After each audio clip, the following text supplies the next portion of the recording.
Nous l'avons vu lors du scénario, la première série d'objections que vous pouvez rencontrer sera lors du barrage secrétaire. Voici donc ici listées 6 techniques que vous pouvez utiliser pour traverser cette première étape. La plus courante est de faire comprendre sans le dire que le sujet est important et urgent. Dans les cas les plus difficiles, il faut être persévérant et inventif. Mais ne jamais oublier que cette première interlocutrice peut aussi devenir votre meilleur allié. Si vous avez déjà qualifié votre fichier et que vous avez obtenu le prénom de votre interlocuteur, réutilisez-le en le contactant de façon nominative. Vous donnerez ainsi l'impression, sans le dire, que vous le connaissez déjà.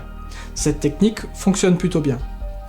Encore trop peu de personnes assurent un suivi méthodique de leurs appels. Ainsi, utilisez à bon escient l'information que vous communique la standardiste. Cela peut être payant. Enfin, en sympathisant avec votre interlocutrice, vous pourrez aussi vous démarquer et parvenir à vos fins.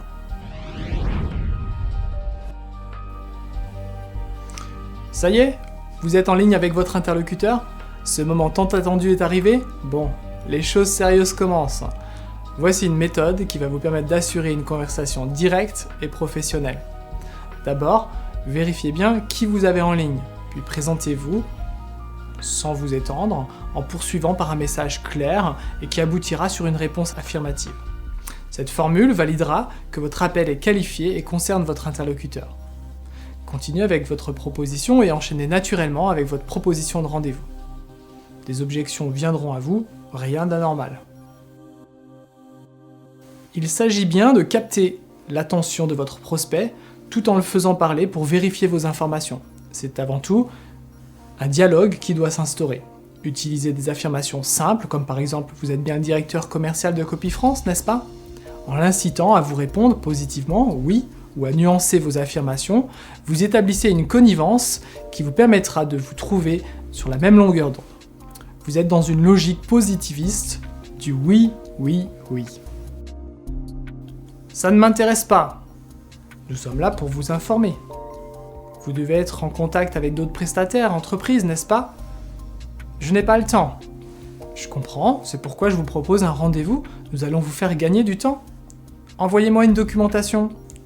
Expliquez que la documentation est un outil de communication généraliste, proposez-lui de venir directement afin d'analyser son besoin et d'étudier une solution personnalisée. S'il ne veut rien entendre et s'agace, il est sage de ne pas insister. Toutefois, avant de prendre congé, demandez-lui quand vous pourriez le contacter de nouveau. J'ai un partenaire, ça ne m'intéresse pas.